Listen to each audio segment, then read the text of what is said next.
Greetings and bienvenue, Midnight Crew. Thank you for returning to this broadcast, and welcome to new viewers joining us for the first time. If you like a video, then feel free to subscribe. Spooky Stories thread. Lived in a very haunted house in North Dakota with my best friend at the time for less than a year. A lot of weird shit happened. Be us moving in. I will refer to my roommate as R. Going fine. Have some friends helping us. Throughout the move-in, we hear odd banging sounds coming from the basement. R says it happens when you step in certain spots on the first floor. Makes zero sense, but go with it. Wrap up, turn lights off, and lock up. R is going back to his parents for the night with girlfriend, so I decided I'm gonna go have a couple at the bar and then come back to the house to sleep. Have one beer at the bar, sit and talk with a good friend for an hour. Go back. Light in the basement is on. No, I turned it off. The light switch for it is in the kitchen. Turn it off. Noises in the basement start as soon as I do. Not triggered by moving around on the first floor. Roommate is a moron. Aggressive non-stop banging coming from the basement. Gets faster and harder over time. Go out on the porch to have a cig and try and decide what to do. Porch is shaking from the banging. Grow balls out of nowhere and decide I'm going down there. Could be someone with bad intentions. All our shit is in that house. Grab a bat and a knife. Go downstairs. Noises stop as soon as my toes touch the final step. Basement is a strange setup with multiple long rooms and odd corner rooms. Go to the room that the light is now back on in. Weird paintings on it and spray paint from previous tenants. The floor is covered with fake plastic tile sheets. All is silent. See a long shadow cast on the wall. Realize light is above me, not behind me. Look at my feet and see the shadow isn't staring at me but a few feet away. It gets bigger. Bolted up the stairs and out of the house, smacking the basement light off as I ascended into the kitchen. Lock up and run down the block, turning back to see the light in the basement on again. Walk 4 miles to my apartment, sleep there the first couple days. I have a bunch of stories if y'all want more. We found a lot of weird shit there. Built in the 1930s. The last tenant abandoned his car in the back driveway, and last I recall was missing. We found what was either a brick of coke or heroin from the 70s buried a bit in the garage while we were cleaning it out. The prior tenant left some DVDs with some very strange titles. They gave us weird vibes, and one of the friends who found them with us said we should destroy them. We felt compelled to. The landlord was an absolute scumbag who rented us the house for $100 less every month if we kept quiet about its derelict condition and fixed up what we could. Before I could use my room, I had to rip up the carpet by hand and sand down the ancient and heavy amounts of carpet glue before they could recarpet, and I could occupy it. When doing this, I would feel watched, and the other doors on the upper floor I was on would open and close by themselves. I hated it so much. There was a mirror left in my room that is a story in and of itself. I don't know, I'm kinda rambling here while I dig up some of the shit that happened. I'll post a quick one or two and then dive in after the kids are asleep. R did not believe in anything paranormal. I've had my fair share of experiences, but do my best to let it go and not think too much into it. While I was still working in my room, I would sleep on the couch. Every night on the couch, I'd wake up at the stroke of 3 a.m. and in a haze see a tall man, at least 8 feet tall, bent over the archway to the living room. He looked homeless, wrapped in many layers with sad eyes. Never felt threatened, and he'd be looking directly at me. Gone after a couple seconds and a few blinks. Almost every night the sound of the front door slamming with the force of 1,000 suns would occur. The house would shake with it too. Once in a while I would hear someone running up the stairs towards my room immediately after. R's GF or whatever said she heard it too. R eventually confessed to hearing it and that it scared the shit out of him. Those last two were supposed to be split between the tall man and door slamming. 2 different stories, my bad. One time have a lady over. She was sweet. I hope she's doing well in life. Anyways, she spends the night and the next morning heads to work. R's girlfriend or whatever comments on how I had a lady over, dodging her conversation per usual because I don't like her. For reference for the next part, the only bathroom in the house was upstairs directly across from my room. When I went up to the bathroom this morning, I saw a tall girl with black hair kinda looking around your room. Shit, a small brick. What do you mean? The girl I was with was short and blonde, and I woke up before her. My roommate's girlfriend knows how weird the house is, just kinda gives me a worried expression and goes, "Oh," then goes about her day. I would have reoccurring nightmares of a man that looked like Bram Stoker's Dracula, but with green skin and bloody eyes. He would come into my room in the early mornings and shake me in my bed while screaming at me. Woke up and noticed I pissed myself one time because of this. Had some friends over on my birthday that year. Fine birthday, kinda lame and detached cause I was really depressed. Homies all go home. Couple weeks later, I met up with a friend who was there. Tells me he keeps having nightmares about being in my house and seeing a guy who looks like Bram Stoker's Dracula, but with green skin and bloody eyes trying to break into the house. Another friend reports similar dreams. Never told them that I saw it too. What about the mirror? I think the mirror was the source of a lot of things. Mirror was in my room the day I moved in, 1 foot by 4 feet or so, not attached to a frame, just a sheet that could bend a bit. After seeing shit in mirrors when I was little, not a big fan and usually didn't keep any in my room. I liked this mirror though. It was dingy and hardly held together just like me. But once in a while, I would wake up to it shaking where it was leaned up against the wall. Figured it was just the house and all the crazy shit that happened in it. It was and wasn't. Eventually, R and I had a pretty big falling out. He's a selfish idiot and I'm lazy. Tells me to move out and I tell him to go fuck himself. Find a new apartment, snag the first one I can get. Shitty little garden level that had so much moisture in the air you couldn't leave a bag of chips open longer than 30 minutes before they'd get ruined. Bring what little things I have, including the mirror. Lockdown rolls around. Spend maybe 2 months completely alone without leaving the apartment. Shit starts to get weird. Would feel like there was someone standing behind my couch when I was sitting in the living room.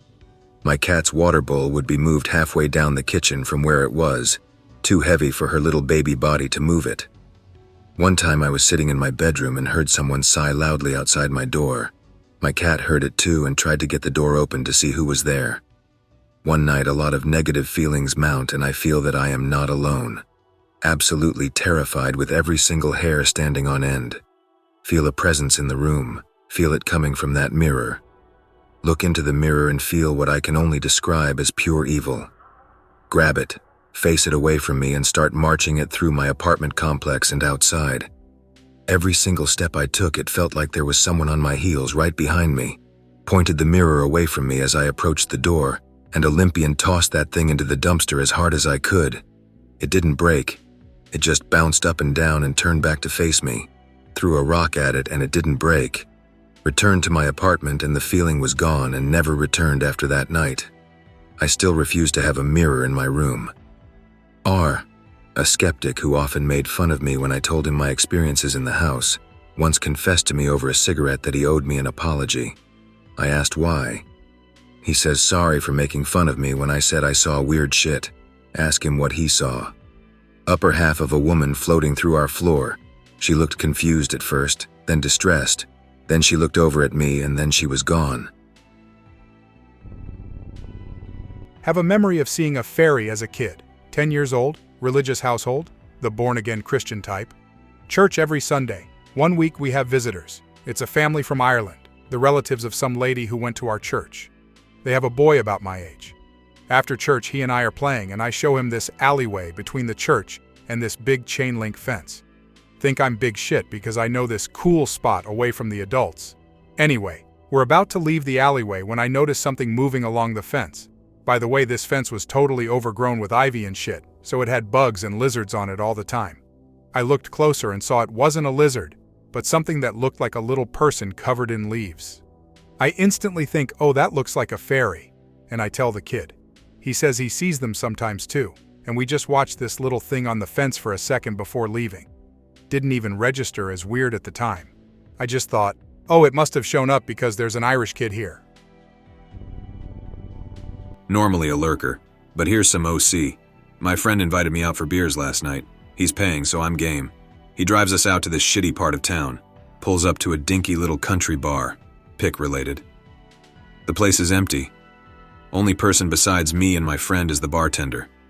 He's chatty in that old man type of way where he just says a lot without saying much of anything. But he mentions he was in the army and fought in Vietnam. I love war stories, so I'm instantly engaged. Apparently the dude lied about his age and got into the army at 16 years old. Anyway, to make a long story short, he regales my friend and I with war stories for about an hour. Then he mentions Antarctica. Antarctica? How the hell did you get there? Well, apparently after the war he did some work with NASA. This dude's job was to fix up this satellite or something that they had down there. He described it as looking like a 10-story building. Naturally, my mind wanders to all the crazy /X/conspiracies I've read about.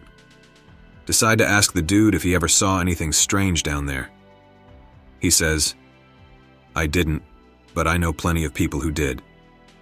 He says that he worked with all of these scientist types in a base. The base was partly carved into the ice itself, with I guess some type of roof covering it. The floor was ice, he tells me, and says that it was warm, about 70 degrees and very comfortable. But the scientists would go nuts. He wasn't there long, about 2 weeks. By the end of it, several scientists had lost it and been sent back to the States. One day, he woke up early and went outside. He saw what looked like a polar bear wandering around in the distance and decided to tell one of the main guys. There are no polar bears down here, the guy says. He seems seriously spooked. Everyone is ordered to keep to the base and not to go outside. A few days later, he and his crew leave. Later, he heard one of the scientists went postal and tried to kill a bunch of people down there. Never heard anything else about it. Cool thing about this was that I asked the old-timer if I could record him. Like I said, I love war stories. So I actually captured audio of this, but my stupid ass tried to trim the recording on my phone and accidentally messed it up. I lost most of it, like a dumbass. But I think I still have the very beginning of it, or maybe the very end. I need to look through the audio file itself. It's very long. I'm this anon. Found the audio file. Heartbreaking to listen to since I lost most of it. But the very beginning was intact. I uploaded it here. Oh, hell, that was just NASA. When we went to Antarctica, that was NASA. Yeah. We had to go to that base down there, the center of the South Pole. Well, just about it. And their base was actually in the ice. The ice was dug out underneath the ground. That was all ice. The ground was ice. And they dug out, went in there, and they built a base in there. And it was warm as like right now. And it was nothing but ice all around you. They had put rubber shields on it to keep it from dripping on you all the time. But I mean, it was nothing but ice. And it was like 70 degrees in there. Oh, there's a bunch of weird things. Them people that live down there for a year at a time, some of them come back nutty as a fruitcake. Don't ask me, dude. All I know is I met them while I was there and they were perfectly fine. When I left there, I didn't hear nothing else about them. I did my job and that was it. That's all I wanted to do with that place. I edited out my own questions, by the way. I'm shy.jpg. But one of my questions came at the very end of the clip. The guy mentions scientists going crazy, and I ask, what do you think made them go crazy? And his response is almost angry. Don't ask me, dude. Alls I know is I met them while I was there and they were perfectly fine. When I left there, I didn't hear nothing else about him. But later, he changed his story. He went on to tell me that in fact, he witnessed a few people go crazy himself while he was there. And later someone told him about the guy going postal. He seemed very guarded about my questions. You can hear his annoyance at the end of that clip. Beamy southwest UK small town. Like half the town borders farmland. Like Wheatfields and shit. And most roads that way are unlit. 3 a.m. night walk on the way home from my girlfriend. Taking my time to enjoy myself and see some shit I haven't looked at much before. First time seeing other people out and a crackhead takes a tumble outside Tesco's. Get through a housing estate that a main road goes by and want to look at the dark. Standing on some traffic thing, looking up and down the road for lorries and that. Metallic clanging noises start coming from the farm across the road, like a scooter on a lamppost clang, but with a weirdly consistent beat. There ain't no metal fences for at least 200 meters back, and this is way too loud. Also, nearest livestock is chickens about 300 meters from the road, so yeah. Hear lorry coming, so I walk back into the estate a bit before I nope home. Spider on the door, so the spider slayer, stick, is wielded and put to use. Safety. I doubt it was paranormal, but it still freaked me out a bit. There's nothing all over those fields for a good while, and those clangs were coming from pretty nearby. Be me. 13 years old, my cousins are over for a sleepover. My brother is there too, which makes 4 of us in total. We are bored and decide to play basketball. We never played it how you're supposed to. Rather, we played it just by going in a circle and throwing it to one another. Someone decides to show off and throws it as high as they can. It defies what its trajectory should have been, instead going on the other side of the fence. It landed in this sitting area behind a library. My brother climbs over the fence to retrieve the ball. Come! We all come and take a look. Brother tells us to jump down. We climb the fence and do so. Ball has rolled down a space between the fence and the building. We get to it, hear the sound of crunching leaves, go further into the area to hide. There are a few little doors on the side of the building, each padlocked and with spider webs. This understandably intrigues us. Decide to go further. Another door just happens to not have a padlock. Push it and it opens. Everyone is surprised. Dirt floor free of vegetation, blue wires running on the roof, and multiple metal pillars everywhere.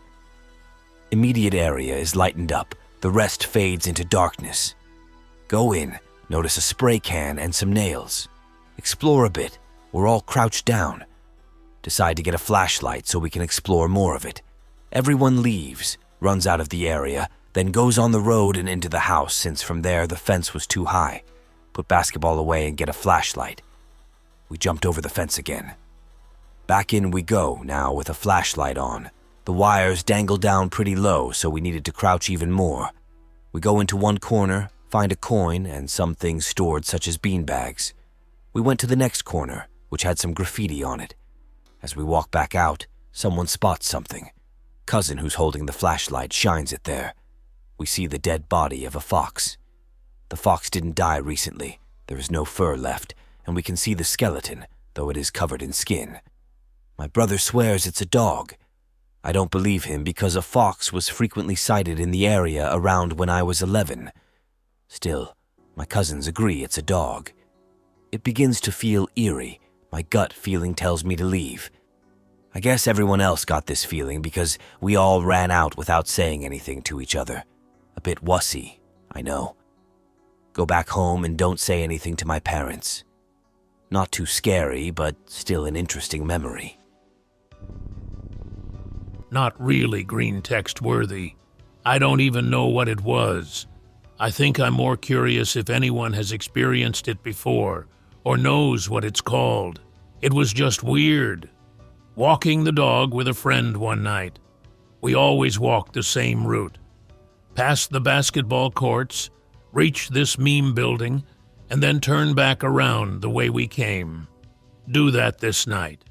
Reach the basketball courts, talking to each other. Reach the meme building, but then it feels like I'm simultaneously walking forwards and turning around.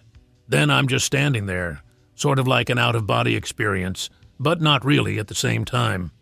I can see the 3 of us continuing to walk past the meme building, still talking. But then another version of us splits off from that, and the original copy of us keeps going and walks over the road. Then more versions split off from that one, and others split off from that one, and others split off from that one, etc. Some of them cross over the next road. Some of them turn back around. Some of them keep going. Some of them end up fighting. Some of them will stop to tie a shoelace. Some of them will answer a phone call, etc. And they keep branching off like that from each other, as if every possible outcome is being played out. Only last seconds and they're gone. Turn around. Friend is already about 15 feet behind me, walking back the way we came, asking me what the hell I'm doing. Catch up to him and go home. I've never told anyone before or even posted it because I wasn't sure how to explain it. Probably the best way I can explain it is, the multiverse theory, as if that was taking place all in the one location. In one universe, we did keep walking. In another, we crossed the road. In another, I answered a phone call. In another, he answered a phone call, etc. Then each of those had their own path, which is what the splitting off from each one was. Like I say, I can't explain it. It was really weird, though. Pick may be related. Be me, late teens, early 20s, data crazy with BPD. Had an argument earlier because I spent the night laning with my bros instead of coming round to her place. Get a call at like 1 a.m. She's freaking out about someone being in the house. Apparently someone is pacing up and down the hallway outside her room, but nobody is home except her. I assume she is just trying to manipulate me into coming around. But she stresses that she checked if anyone was there and the house was empty. She says someone is rattling her door handle, and although I can hear it over the phone, I figure it could be her. She sends me a video to prove it. Sure enough, the handle is going mental. And she is on the opposite side of the room. Blaze around to her place ASAP. Get there and it all stops immediately. She is curled up on her bed, panicking. House is inordinately cold and feels really unwelcoming. Comfort her, bone her, go to sleep. Wake up at 3 a.m. on the dot. All these little wooden animals on her shelf are rocking around, like there's an earthquake. Door handle is going doolally again. I get up, whip the door open, and there's nothing there. All the cupboards that run along the hallway above the doors are open, and so are several drawers in the kitchen. Tell Casper to fuck off, I'm trying to sleep. Hear footsteps up and down the hallway all night, and occasionally the animals jiggle around too. But at least it leaves the door alone. I used to be the Captain Rational Explanation, but god damn if I struggle to explain that shit. Other one, UFO this time. Driving mates S. Car home from high school to the farmhouse we lived in together. Me, both our girls, and another mate are in the car. S is on my bike ahead of me, opening cattle strips. "Anon, what's that?" asks S. Mrs. Look to the right, and running parallel to the 1-kilometer road to our house, a ball of light is flying along. Almost hit S, 'cause he has stopped to watch it too. Light speeds up, reaches the end of the driveway cattle race, and then cuts across it. Goes into our front garden, circles a couple of trees before coming back out. Hovers at the end of the driveway, so I drive around S and head towards it. I want to catch me a will-o-wisp. Girl's freaking out, super rational mate A is telling me it's a bad idea. Get within maybe 20 meters of the thing and can hear it through the car windows. A dull humming sound. Orb shoots diagonally upward into the air away from us and disappears into the sky. 5 of us saw it, and none could explain it. Plenty of weird shit happened in that house too, but most I'd put down to hypnagogia or sleep paralysis, etc. Kiwi Bro here, usually a lurker, but something strange happened a week ago that I'd like to share. Be me. Finish work at a restaurant at about 10:30 p.m. Walk home because it's less than a kilometre away, jamming some tunes with headphones. Decide to take the shortcut through the park. The park is pretty small. It has a playground, a patch of grass, a bunch of properties backing onto it, a few hundred square metres of bush and forest, small light green area in pick-related, and a gravel path, black dotted line in pick-rel, running through it to a different road to the one you enter in. A shortcut involves going up a well-flattened path through the bush, basically following the small brown line in order to reach the road my house is on. Jamming in, basically pitch black. Pull phone out of pocket to turn my music off because I'm about to enter the bush path and will be home in like a minute. Hear a rustling in the bush to my left on the ground, only 2 to 5 metres away from me. Probably just a bird up late. Since I have my phone out, I might as well check it out. Turn on the torch and peer into the grass, leaves and plants. Nothing moving. May.jpg. turn the torch off, hear rustling start up again, hear it get within a metre of me real quick. I still can't see anything, feel it hop or crawl onto my shoe. WTF. Kick my foot out a bit to get it off, quickly turn the torch back on, scan the area by my feet and in the bush. Can't see anything even indicating movement. Walking home feeling kind of strange. I'm pretty sure it was a rat or something like that, but I know there's a good few traps in the park, and I live on a peninsula heavily involved in becoming a pest-free zone. Even if it was a little rodent of some sort, it still doesn't make sense for it to voluntarily come so close to me and actually come in contact with my foot. Got some spooky stories, rumors, first-hand accounts, and my own personal experiences from my time spent living in Fargo and Moorhead. Fargo and Moorhead are split by the Red River, one of the only rivers that flow north. Every year, a body or two is pulled from the river, people thinking they can swim it, and usually just a drunk college student who wandered a little too close and was swept away by the deadly unseen undercurrent. But there's been rumors of foul play, some locals even going so far to say that the Smiley Face gang is involved. I myself have seen one of the notorious smiley faces along the bank, but I don't know how much I read into all that. Between Fargo and Moorhead is an old railway bridge that is no longer in use. The local homeless population have used it for decades as it provides a substantial amount of cover, both physically and visually. A couple homeless people have told me similar stories from under that bridge. They both report that they woke up in the middle of the night, looked over near the water of the river, and saw a lone woman standing there watching them. One says she had red eyes, the other doesn't. They both decide to ignore her, chalking it up to another junkie or just a weird asshole as the area is full of them. When they open their eyes again, mere seconds later to check back on her, she is much closer, and a feeling of danger washes over the men. One of them tells how he woke up his friend, and they hightailed it out of there as the friend saw her too. The other says he tried to stay as long as he could, but she kept getting closer to him, and he eventually ran away. There are some written accounts of this woman out there on the internet that are similar to these accounts told to me. All stories from locals and myself will be told from a first-person perspective. The first street you reach as you enter Moorhead from Fargo on Main Avenue is a one-way that goes about 15 blocks south. There is one park near the beginning and another at the very end. Be me, going from Fargo into Moorhead to pop by my mom's house. Late at night, 12 a.m. to 2 a.m.-ish. Multiple occasions. Skateboarding or walking. Have to go down a long one-way each time. Always get a bad feeling going past the first park. Would often see an absolutely enormous black dog sitting on whatever side of the sidewalk I was going down that night. Bright yellow eyes. Unmoving. The breed looked like a Sheltie, but all black and just big. I would always cross the street so as to not pass by it. Its head and eyes would follow me. One time I saw it stand up and start to walk towards me. Would have stood up and touched the shoulders of an 8 feet tall man. Noped hard. One time going to Mom's house, taking the one way. Skating hard, one headphone in, one out. Cross past the park. Feel a gust of wind pass at my back. Hear the rustling of nails on concrete.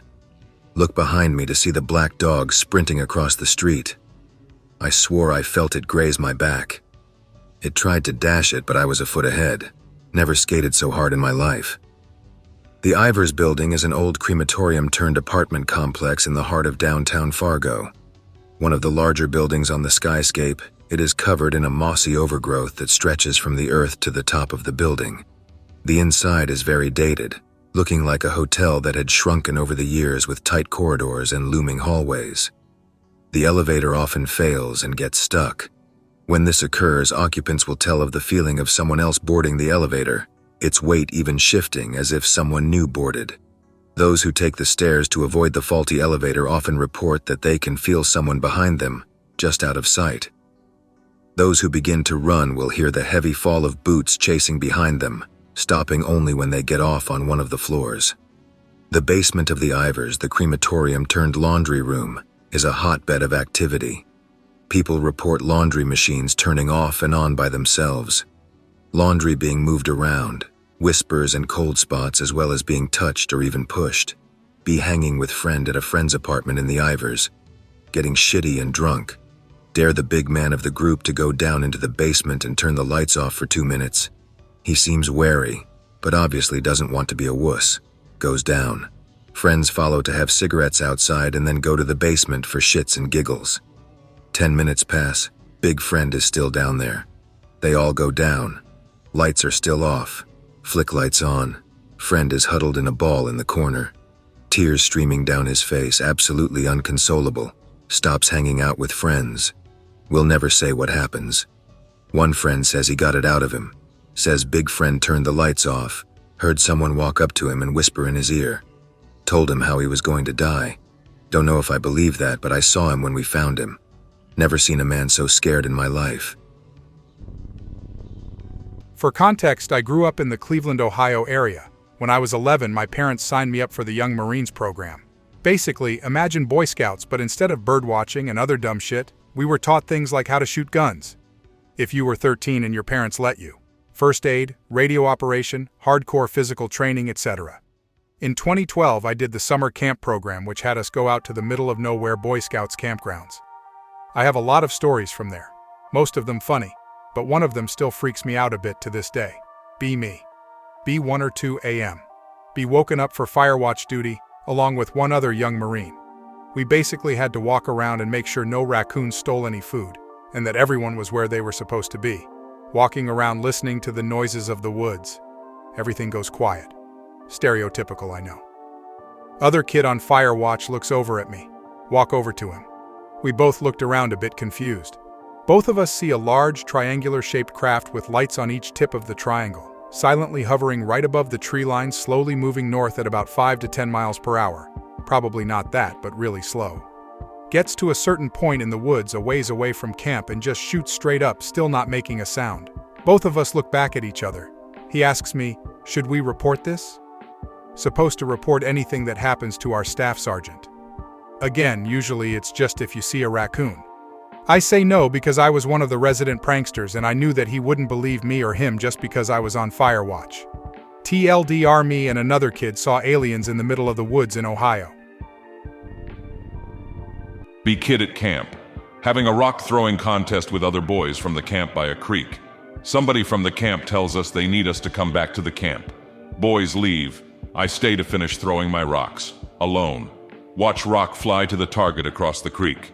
See movement out of the corner of my right eye at about 2 o'clock. Watch rock land, turn and direct my attention towards the movement. See the figure of a man making its way towards me through the woods on the far side of the creek. Completely invisible except for a black line that outlines its shape.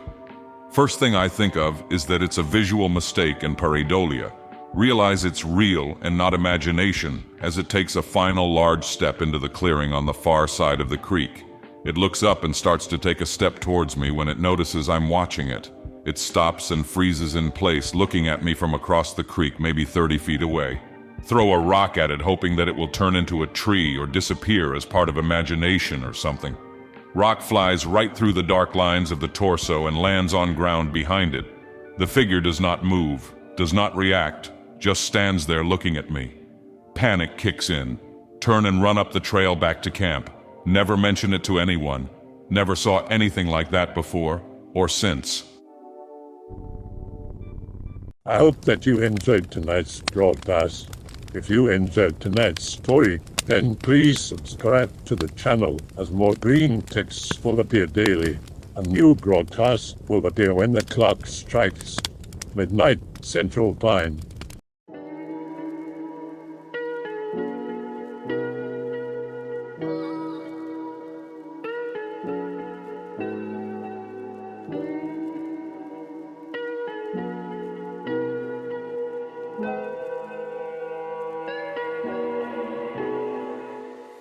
Remember to check the Odyssey and Rumble pages for separate archives of previous broadcasts.